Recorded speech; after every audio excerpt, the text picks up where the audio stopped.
va parler maintenant d'un livre, celui-ci, Sexe, race et colonie, la domination sexuelle dans les colonies. C'est un livre sur la manière dont s'est construite l'imagerie autour de l'exotisme ou l'érotisme du sauvage, véhiculé par une production visuelle ici excessivement riche, peintures, photos, affiches, cartes postales. On vous reproche, à vous, de n'avoir pas fait un travail d'historien, au fond, de ne pas être resté dans les clous.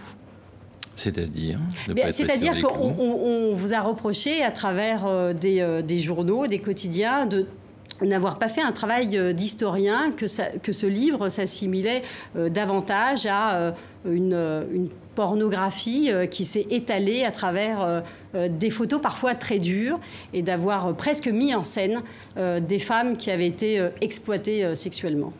Alors, sur les 1200 images, il y a 31 photos pornographiques, entre guillemets. Il y a 97 auteurs scientifiques, des gens qui travaillent depuis des années et des années sur cette thématique.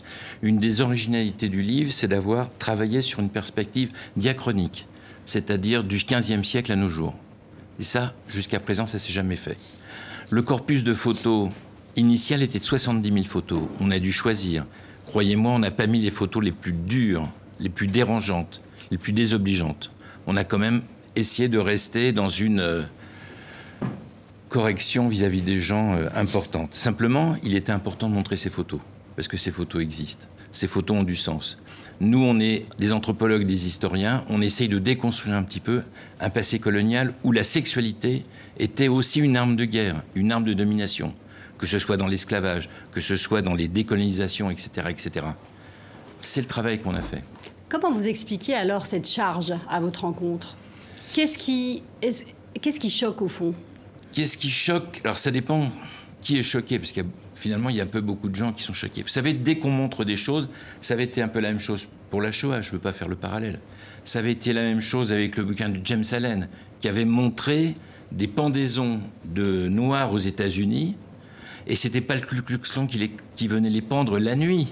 Il y avait 5 000 à 10 000 personnes qui venaient assister au spectacle, de voir pendre des gens. Tant qu'on n'a pas montré ces photos, les gens disaient « Ah, après tout, est-ce que vous êtes sûr ?» Nous, c'est pareil. La sexualité aux colonies, c'était quelque chose de terrible et d'abominable. C'était un outil de domination. Et nous, on l'a montré avec 1200 photos. Voilà, ça, c'était notre travail d'anthropologue, parce que moi, je suis anthropologue, et d'historien. Il fallait montrer les choses, les mettre en avant. Maintenant, on ne peut plus dire « Non, non, ça n'a pas existé ». Alors maintenant, effectivement, on va avoir... C'est la culpabilité qui remonte, à votre avis, peut-être? C'est pas la culpabilité. Oui, bien sûr, il y a une forme de culpabilité, mais il faut aussi montrer les choses, il faut aussi dire les choses. Parce que quand on écrit un livre, qu'on raconte ça, ça glisse un petit peu.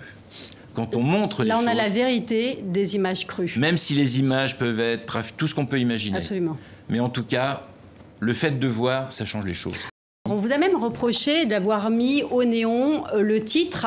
Voilà, je pense que comme ça on le voit mieux. On vous a même reproché la couverture. Est-ce que là on n'est pas un peu en surface? Si vous allez page 493, vous avez le concept de base, qui est une phrase qui a été faite par Valérie Oka, qui est une artiste, et qui a dit « Tu crois vraiment, parce que je suis noire, que je baise mieux ?» Écrite avec ces caractères-là. Page 493. Et puis, cet imaginaire lié à l'hypersexualisation, par exemple, des femmes dans ces territoires-là, s'est construit petit à petit. Il n'est pas venu tout de suite, parce qu'au début, ces corps étaient presque hideux, ils étaient difformes. Alors, expliquez-nous comment s'est opéré ce glissement. Oui et non. Entre le fantasme et la répulsion, oui. Il y avait quelque chose de oui et non. Au début, au XVe siècle, quand on a découvert de nouveaux territoires, comme l'Amérique, ce qui avait frappé les découvreurs, les explorateurs, c'était que les gens vivaient à peu près nus, étaient plutôt beaux, et finalement, pour eux, ils étaient comme une sorte de paradis. Donc pour eux, ben voilà, le paradis perdu, en gros, il était là. Après, l'image a beaucoup changé. Quand Cortés est arrivé, le premier cadeau qu'on lui a fait, on lui a offert des femmes. Alors que ça ne se passait pas tout à fait comme ça en Europe, vous voyez. Donc la différence entre l'Europe et les colonies a été quelque chose de très important. Je vais vous donner un exemple. Gauguin. Exactement. Il avait une petite fille de 13 ans comme concubine. Ismaël Urbain. Il s'est marié avec une Algérienne qui avait 13 ans. Mais il n'aurait jamais pu faire ça en France.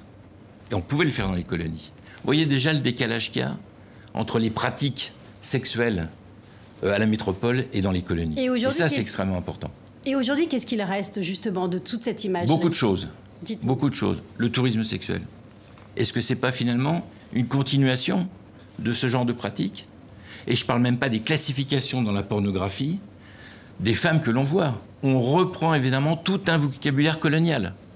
Donc on n'en est pas sorti, et notre rôle, c'est d'essayer de déconstruire la dernière partie du livre par de la situation d'aujourd'hui.